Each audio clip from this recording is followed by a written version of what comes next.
Hello दोस्तों, स्वागत है आप सबका हमारे YouTube चैनल एमपीआर टेक के अंदर। आज के इस वीडियो में हम ये देखेंगे कि आप विंडोज सर्वर 2025 के अंदर एक नया शेयर्ड फोल्डर किस तरह से क्रिएट कर सकते हो। सबसे पहले ये समझ लेते हैं कि आपको शेयर्ड फोल्डर कब क्रिएट करना है और उसकी जरूरत क्या है। मान लीजिए आपने कुछ डेटा अपने सर्वर 2025 के ऊपर स्टोर किया हुआ है और आप ये चाहते हैं कि आपके डोमेन के जो यूजर्स है वो अपने कंप्यूटर से उस डेटा को एक्सेस कर सके। तो उस केस में आपको उस डेटा को एक फोल्डर में रखना होगा और उस फोल्डर को आप शेयर कर दे, जिससे यूजर्स नेटवर्क की हेल्प से उन डेटा को अपने क्लाइंट कंप्यूटर के ऊपर एक्सेस कर सके। दूसरा, आप शेयर्ड फोल्डर को सेंट्रलाइज स्टोरेज के लिए भी यूज कर सकते हो। मान लेते हैं कि यूजर अपने क्लाइंट कंप्यूटर्स पे जो काम करते हैं, जो फाइल्स या फोल्डर्स वहां पर क्रिएट करते हैं, उसे आप चाहते हो कि वो सारा डेटा एक जगह पर सेंट्रली अरेंज हो, जिससे आप आसानी से उसका बैकअप ले सके। तो उस केस में आप अपने फाइल सर्वर के ऊपर एक शेयर्ड फोल्डर क्रिएट करके दे सकते हो और सभी यूजर को परमिशन असाइन कर सकते हो ग्रुप की हेल्प से कि वो यूजर्स अपना जो डेटा क्लाइंट कंप्यूटर के ऊपर लोकली स्टोर है वो अपने फाइल सर्वर के ऊपर रखे गए शेयर्ड फोल्डर के अंदर स्टोर कर सके। इससे जितने भी यूजर्स हैं उनका सारा डेटा एक सेंट्रली हमारे फाइल सर्वर के ऊपर आ जाएगा, जहां से हम आसानी से उसका बैकअप ले सकते हैं। तो ये कुछ रीजंस हैं शेयर्ड फोल्डर क्रिएट करने के। जब भी आप किसी भी फोल्डर को शेयर करते हो, आपके डोमेन यूजर्स उनके क्लाइंट कंप्यूटर के ऊपर उन शेयर फोल्डर को अपनी परमिशंस के हिसाब से एक्सेस कर सकते हैं। जब भी आप शेयर फोल्डर क्रिएट कर रहे, उससे पहले कुछ चीजें हैं जो आपको ध्यान में रखनी है। फॉर एग्जाम्पल, जब भी आप फोल्डर को शेयर कर रहे हो, सबसे पहले आपको ये देखना है कि कौन सा फोल्डर मुझे शेयर करना है और कौन सा फोल्डर मुझे शेयर नहीं करना है।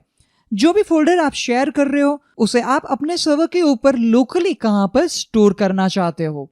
दूसरा, जो भी फोल्डर आप शेयर कर रहे हो उसका शेयर नेम क्या होगा। शेयर नेम की हेल्प से ही जो आपके डोमेन यूजर्स है उस फोल्डर को आइडेंटिफाई कर पाएंगे और उसके अंदर अपना डेटा स्टोर कर पाएंगे। तीसरा जो है कि उस फोल्डर के ऊपर आप अपने डोमेन यूजर्स को कौन से लेवल की परमिशन देना चाहते हो। आप वहां पर रीड ओनली परमिशन दे सकते हो, आप मॉडिफाई लेवल की परमिशन दे सकते हो और एनटीएफएस परमिशंस की हेल्प से आप कस्टम परमिशन भी सेट कर सकते हो। और लास्ट और चौथा जो है वो है कि आप उन शेयर्ड फोल्डर के लिए ऑफलाइन फाइल्स का कौन सा सेटिंग्स रखना चाहते हो। ऑफलाइन फाइल्स विंडोज के अंदर एक फीचर है जिससे यूजर्स अगर फाइल सर्वर के साथ कनेक्टेड नहीं है फिर भी ऑफलाइन एक कैच कॉपी जो आपके शेयर्ड फोल्डर की है उसे एक्सेस कर सकता है।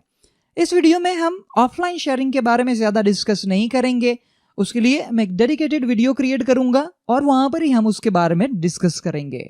उनके अलावा कुछ और चीजें हैं जो भी हमें ध्यान में रखनी है, जैसे कि file and printer sharing service enable होनी चाहिए। बाय डिफॉल्ट विंडोज के अंदर यह सर्विस अनेबल्ड ही होती है। उसके अलावा हमें यह भी कंफर्म करना है कि विंडोज फायरवॉल के अंदर फाइल एंड प्रिंटर शेयरिंग के लिए जो रिक्वायर्ड पोर्ट्स है वो अलाउ होने चाहिए। जब भी आप फोल्डर को शेयर करोगे ऑटोमेटिकली जो फायरवॉल रिलेटेड रूल्स है वो क्रिएट हो जाएंगे, फिर भी हम एक बार उसे चेक कर लेंगे। चलते हैं एक सैंपल फोल्डर शेयर करने के लिए। उसके लिए मैं ओपन कर लेता हूं फाइल एक्सप्लोरर। चले जाते हैं डी ड्राइव के ऊपर और डी ड्राइव में मैं यहां पर एक नया फोल्डर क्रिएट कर रहा हूं। सिलेक्ट कर लेते हैं न्यू फोल्डर। यहां से मैं नाम दे देता हूं सैंपल शेयर। देखिए, आप अपने हिसाब से कोई भी नाम दे सकते हो। इस फोल्डर को शेयर करने के लिए हमें यहां पर राइट क्लिक करना है और चले जाना है प्रॉपर्टीज पे। आपको यहां पर शेयरिंग टैब मिलेगी, उसके ऊपर आपको जाना है।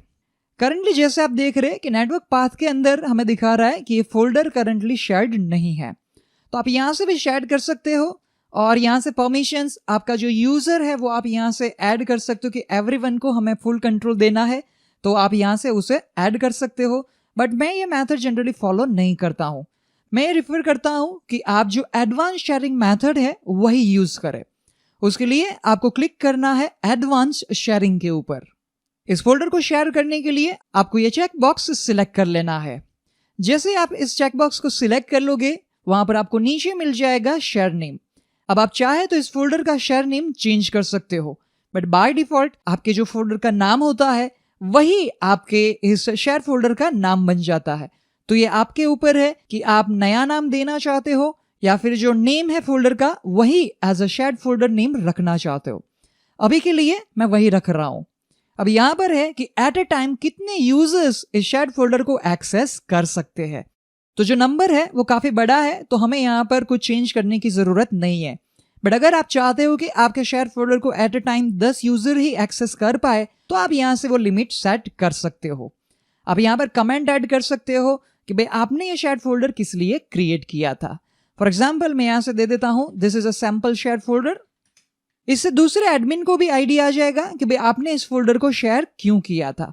उसके नीचे हमें मिल रहा है कैचिंग का ऑप्शन। जैसे मैंने आपको बताया कि ऑफलाइन फाइल का जो कैचिंग है वो आपको यहां से मिल जाएगा। तो उसके लिए आप यहां से ऑप्शन सेट कर सकते हो। मैं अभी के लिए सिलेक्ट कर लेता हूं नो फाइल्स और programs from the shared folders are available offline. इसका मतलब है कि हम नहीं चाहते हैं कि इस शेयर्ड फोल्डर को यूजर ऑफलाइन में भी एक्सेस कर पाए। ठीक है, क्लिक करता है ओके के ऊपर। अब हम जा रहे हैं परमिशंस के लिए। जैसे आप यहां पर देख रहे हैं कि बाय डिफॉल्ट एवरीवन यहां पर दिया गया है। एवरीवन को यहां पर by default read only permission assign है। तो आप चाहे तो आप इसे यहां से हटा सकते हैं, और अगर आप अपने डोमेन यूजर्स के लिए ही सेट करना चाहते हैं तो आप यहां से मेंशन कर सकते हैं कि जो मेरे डोमेन यूजर्स है सिर्फ और सिर्फ वही ही उसे एक्सेस कर पाए। जैसे यूजर क्रिएशन के टाइम पे मैंने आपको बताया था कि जो भी यूजर अकाउंट्स आप एक्टिव डायरेक्टरी के अंदर क्रिएट करते हो वो सारे ऑटोमेटिकली डोमेन यूजर्स ग्रुप के मेंबर बन जाते हैं, और ये जो ग्रुप है वो ही यूजर का प्राइमरी ग्रुप होता है। ठीक है, क्लिक करते हैं ओके के ऊपर। और करंटली जो हम परमिशन देना चाहते हैं वो है रीड ओनली। तो यूजर्स इस फोल्डर के अंदर जो डेटा रखा हुआ है उसे कॉपी करके अपने लोकल मशीन के अंदर स्टोर कर सकता है, उसे रीड कर सकता है, बट उसके अंदर कुछ चेंजेस नहीं कर सकता है, और ना ही यूजर इस शेयर्ड फोल्डर के अंदर अपना एडिशनल डेटा ऐड कर सकता है। ठीक है, इतनी परमिशन सेट करने के बाद हम क्लिक करते हैं अप्लाई एंड ओके के ऊपर। ठीक है, वापस आपको क्लिक करना है अप्लाई एंड ओके के ऊपर, और फोल्डर जो है वो सक्सेसफुली शेयर्ड हो चुका है। जैसे आप यहां पर देख रहे हैं कि हमें नेटवर्क पाथ के अंदर दिखा रहा है यूएनसी पाथ, हमारे सर्वर का नाम स्लैश जो फोल्डर का शेयर नेम है वो। इस पाथ का यूज करके यूजर इस शेयर फोल्डर को एक्सेस कर सकता है। ठीक है, अब एनटीएफएस परमिशन को अगर आपको मॉडिफाई करनी है तो आपको सिक्योरिटी टैब पे जाना है और यहां से इस परमिशन को मॉडिफाई करनी है। मैं क्लिक करता हूं एडिट के ऊपर, और यहां पर हम देखें तो हमारे डोमेन के जितने यूजर्स है उन सबको पहले से कुछ प्री डिफाइंड परमिशन मिली हुई है।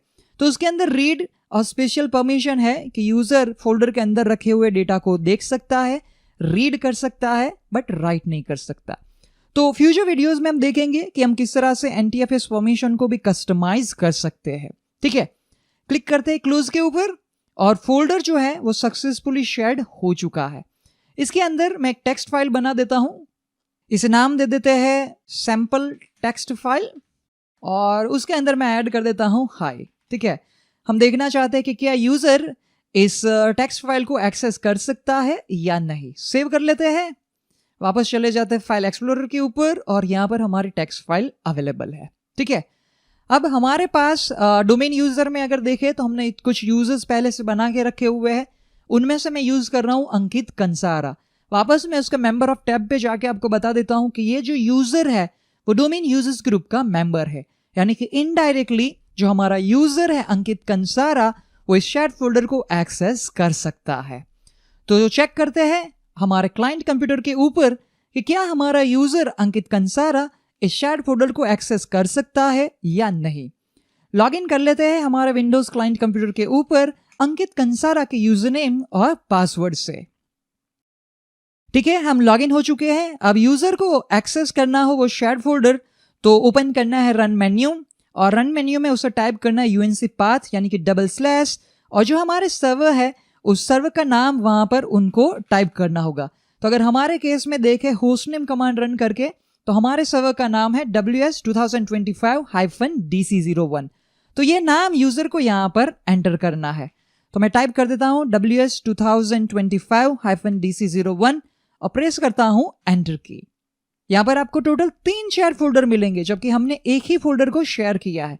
2 शेयर फोल्डर इसलिए अवेलेबल है क्योंकि आपने जिसे एक्सेस किया है वो आपका डोमेन कंट्रोलर है और डोमेन कंट्रोलर के ऊपर पहले से ही 2 फोल्डर शेड होते हैं जो है netlogon और sysvol। और इसीलिए हमें जो फायरवॉल के पोर्ट्स है वो कॉन्फ़िगर करने की रिक्वायरमेंट नहीं है, क्योंकि ऑलरेडी डोमेन कंट्रोलर के ऊपर फाइल और प्रिंटर शेयरिंग रिलेटेड जो पोर्ट्स है वो फायरवॉल के थ्रू अलाउ ही होते हैं। ठीक है, अब चले जाते हैं हम सैंपल शेयर फोल्डर को एक्सेस करने के लिए। डबल क्लिक करते हैं, यहाँ पर हमें मिल जाएगा हमारा टेक्स्ट फाइल जो हमने क्रिएट किया था। अगर उसके अंदर हम देखें तो हमें हाई लिखा हुआ भी मिलता है, मतलब यूजर जो है वो शेयर फोल्डर के अंदर जो डेटा रखा हुआ है उसे रीड कर सकता है। अब हम ये भी देखना चाहते हैं कि क्या यूजर इसे कॉपी करके अपने कंप्यूटर के ऊपर स्टोर कर सकता है या नहीं। तो मैं यहां से सिलेक्ट कर लेता हूं कॉपी और डेस्कटॉप के ऊपर हम उसे पेस्ट कर देते हैं।